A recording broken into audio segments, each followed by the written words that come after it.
বসে আছি ভাবছি এগুলো আমার মাল, আমার সম্পত্তি। জি না, আপনার মাল নয়। যদি বিশ্বাস না হয় তাহলে আপনি মরে দেখুন, তখন বুঝবেন যে আমার মাল কি রয়েছে। আপনার সাথে আপনার কিছু যাবে না। তাহলে আল্লাহ তাবারাক ওয়া তাআলা কঠিন কিয়ামতের দিন তৃতীয় নম্বর প্রশ্ন বান্দাদেরকে করবেন, হে আমার বান্দারা, তোমরা মাল কোথায় থেকে ইনকাম করেছিলে? তোমার ইনকামের রাস্তাটা কি ছিল?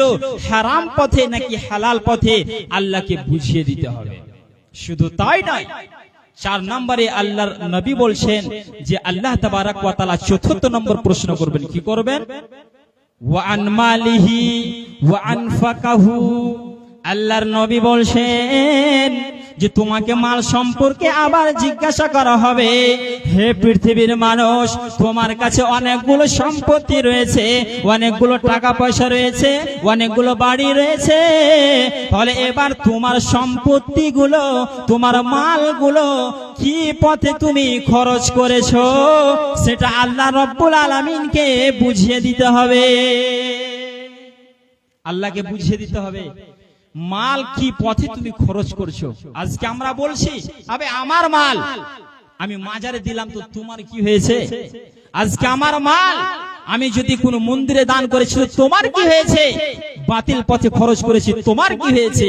আজকে সিনা উঁচু করে আমরা বলি, হে মুসলমান, তুমি জবাব দেওয়ার জন্য প্রস্তুতি নিয়ে থাকো। তোমাকে কঠিন কিয়ামতের দিন আল্লাহ রাব্বুল আলামিন ধন মাল সম্পর্কে জিজ্ঞাসা করবে, বান্দা মালগুলো কি পথে খরচ করেছো? আমার মাল বলতে আমি যেখানে চাইবো সেখানে খরচ করতে পারবো না। আমার মাল রয়েছে, আমাকে পজিশন দেখে, জায়গা দেখে মাল খরচ করতে হবে। কেন?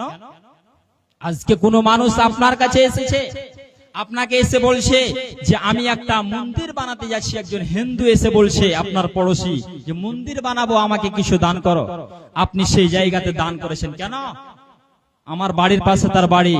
জি না, সেই দানটা নিয়ে কি করেছে? মন্দির করেছে। সেই জায়গাতে কি হবে? আল্লাহকে ছেড়ে অন্য জনকে ডাকা হবে কি হবে না? মন্দিরে কি হয়? আল্লাহকে ছেড়ে অন্যজনের সামনে মাথা নত করা হয়। আপনি মাজারে গিয়ে দান করেছেন, ছেড়ে অন্যজনের সামনে মাথা নত করা হয়। সেই জায়গাতে দান করা যাবে না। আপনি মন্দিরে দান করতে গিয়েছেন, দান করা তো দূরের কথা, তাদেরকে যদি আপনি ভালো পরামর্শ দিতে যান যে মন্দিরটা এই করে বানাও, সেই করে বানাও, বা মাজারটা এই করে বানাও, তাহলে আপনাকে জাহান্নাম যেতে হবে। তার বাস্তব প্রমাণ আমার কাছে রয়েছে, আপনাকে হাদিস থেকে দিচ্ছি। তার বাস্তব প্রমাণটা কি? নবীজির জামানায় দুইজন ব্যক্তি একটা রাস্তা দিয়ে চলে যাচ্ছে, আর সে রাস্তা